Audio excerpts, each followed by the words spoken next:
Hey friends, it's me Spencer, and I'm here to review Star Wars Battlefront by EA and DICE and Lucasfilm Ltd. Now, so, Star Wars Battlefront is kind of a reboot of the PlayStation 2 Xbox era of Star Wars games that's kind of a at the time it was more of like a capture the area, seize the points kind of game. Now it's been kind of more streamlined into just a regular shooter that has those in it, but it's also got the main draw of the Walker Assault, which I'll get into all that stuff later. But it's trying to capture that magic where the original trilogy, obviously, let's not get into that. Well, original trilogy's greatest moments, and then some things in the outlying mythos going into that. And it's kind of you got your group. You can be the Imperials, you can be the Rebels, and you take each other on in a laser-filled brawl. Some of the other heroes like Darth Vader, Luke Skywalker, Han Solo, Boba Fett, Emperor Palpatine, and Princess Leia, some of them, join the fray, and it gets chaotic, yada yada, whatsoever. So, problem with this game already is that there is no story mode. If that's a turnoff to you, that's it. No single player. There's a going against the computer mode, but it is not like there's no story, there's no anything like that. It is just purely just play around and then multiplayer. Multiplayer is the only and biggest emphasis of the game. So that aside, you guys gone? Okay. So multiplayer on Battlefront. You got a couple modes. You're gonna see a problem already, obviously. But there's a couple modes in here. There's the regular team deathmatch, which is where I spent most of my time. Why? Because it gives you the largest bonus. It gives you 2,000 credits per match, which goes to your level.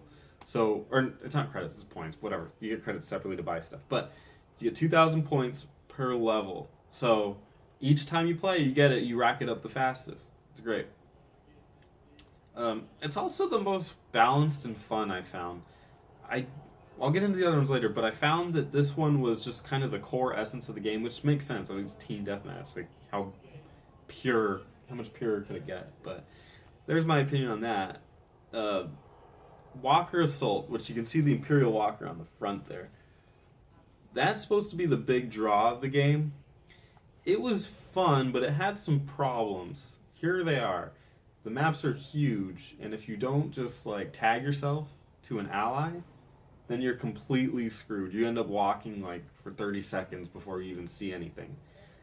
And that can be pretty lame in a shooting game, especially nowadays. That's a little bit rough. But I will say that the matches are chaotic. Sometimes on the Hoth level, the stormtroopers are near impossible to see. Fuck those Imperials, man. But graphically, I mean, well, I'll get into that in a second. But there's a couple other modes. There's one where you're just the villains and versus the heroes, and it's like a 3-on-3, and then you get the help of like your team, like other like shooting guys and stuff like that.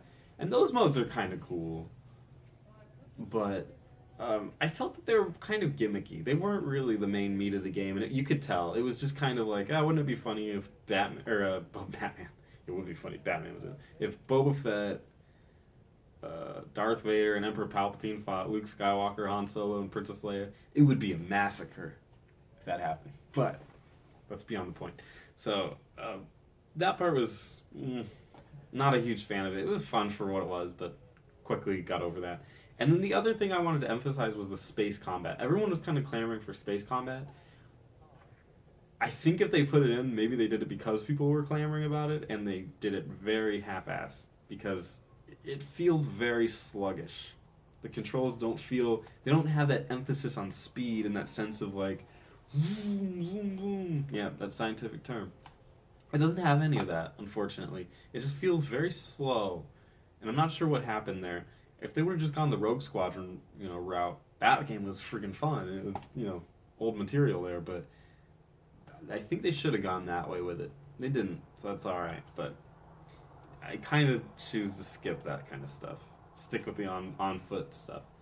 So, Graphically, this game is amazing. I'm not sure. Maybe that's all they spent time on, but this game is gorgeous. Absolutely one of the best looking shooters I've ever seen. This is next gen for sure. I really, my jaw was hitting the floor on what the PS4 was capable of. I didn't even realize. It's just practically photorealistic on a lot of this stuff here. And I know next gen will be laughing at me saying that, but hey, it looked absolutely gorgeous. Sound-wise, it's your typical Star Wars. You got the amazing shooting. I think they got the samples straight from the movies because they sound perfect.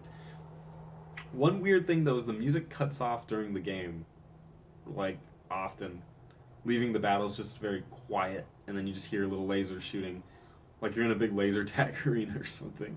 That was kind of weird. I don't understand that. But aside from that, the sound was good, aside from that. So the pros of the game, it's gorgeous. It's a fun shooter, and the sound is good, minus a couple weird... I'm not sure if it's glitches or not, but whatever that is weird. The cons of the game are there is no story mode, so the single player is completely gone. To some people, that's 50% of the game, or more. So, could be a negative. There was a little bit of a lack of depth.